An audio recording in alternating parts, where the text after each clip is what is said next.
Salam, saya Ege Putra Baboy dari kelas 8F. Kali ini saya akan menjelaskan tentang bab 1, bab 2, dan bab 3. Untuk yang pertama, bab 1 pola bilangan. Pola bilangan adalah susunan bilangan yang pembentukannya mengikuti aturan tertentu. Setiap bilangan pada pola bilangan disebut suku yang dapat diperoleh berdasarkan aturan tertentu. Untuk pola bilangan dibagi menjadi 3 bagian, yaitu pola bilangan persegi panjang, dan pola bilangan segitiga.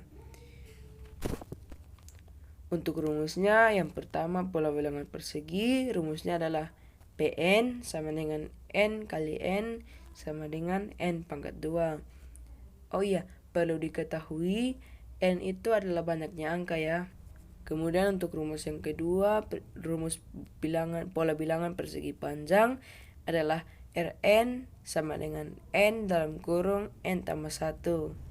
Kemudian rumus yang terakhir, rumus pola bilangan segitiga adalah Tn sama dengan 1/2 N dalam kurung N tambah 1. Nah, setelah mengetahui rumus dari ketiga pola bilangan tersebut, kita juga harus mengetahui apa kegunaan dari ketiga pola bilangan tersebut. Untuk yang pertama, pola bilangan persegi digunakan hanya untuk penjumlahan bilangan ganjil. Sementara rumus pola bilangan persegi panjang digunakan untuk penjumlahan bilangan genap. Dan yang terakhir, rumus pola bilangan segitiga digunakan untuk menentukan suku atau angka pada barisan tertingkat. Untuk bab yang kedua, yaitu diagram kartesius. Diagram kartesius adalah sistem koordinat yang digunakan untuk meletakkan titik pada penggambaran objek berdasarkan pemasukan nilai pada sumbu X dan nilai pada sumbu Y, di mana titik pertemuan ini nilai dari sumbu X dan sumbu Y titik koordinat dibentuk. Jadi, diagram kartesius digunakan untuk menentukan tiap titik dalam bidang dengan menggunakan dua bilangan yang biasa disebut koordinat X dan koordinat Y dari titik tersebut, di mana X disebut absis dan Y disebut ordinat.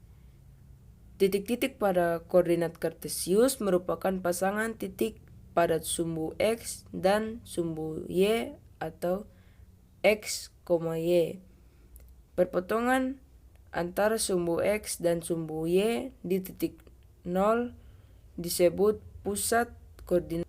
Untuk bagian atas sumbu Y bernilai positif, sedangkan pada bagian bawah sumbu Y bernilai negatif. Begitu juga pada sebelah kanan sumbu X bernilai positif, sedangkan pada sebelah kiri sumbu X bernilai negatif. Untuk bab yang ketiga, relasi dan fungsi. Relasi dari himpunan A ke himpunan B adalah suatu aturan yang memasangkan anggota-anggota himpunan A dengan anggota-anggota himpunan B.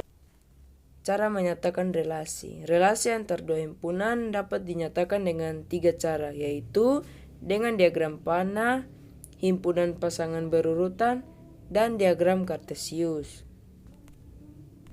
Yang pertama, diagram panah. Diagram panah merupakan cara yang paling mudah untuk menyatakan suatu relasi. Diagram ini membentuk pola dari suatu relasi ke dalam bentuk gambar arah panah yang menyatakan hubungan antara anggota himpunan A dengan anggota himpunan B. Kedua, himpunan pasangan berurutan. Selain dengan diagram panah, suatu relasi juga dapat dinyatakan menggunakan himpunan pasangan berurutan. Caranya dengan memasangkan himpunan A dengan himpunan B secara berurutan. Kita dapat mengambil contoh dari diagram panah tadi. Yang ketiga, diagram kartesius menyatakan relasi antara dua himpunan dari pasangan berurutan yang kemudian dituliskan dalam bentuk dot atau titik-titik. Fungsi atau pemetaan merupakan relasi dari himpunan A ke himpunan B jika setiap anggota himpunan A berpasangan tepat satu dengan anggota himpunan B.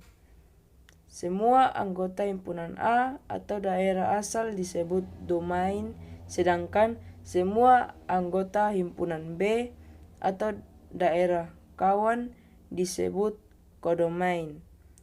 Hasil dari pemetaan antara domain dan kodomain disebut range fungsi atau daerah hasil.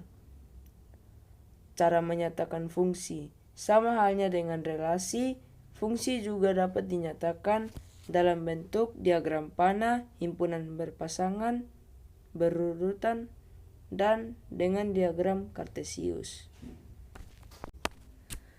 Sekian dari saya. Terima kasih dan salam.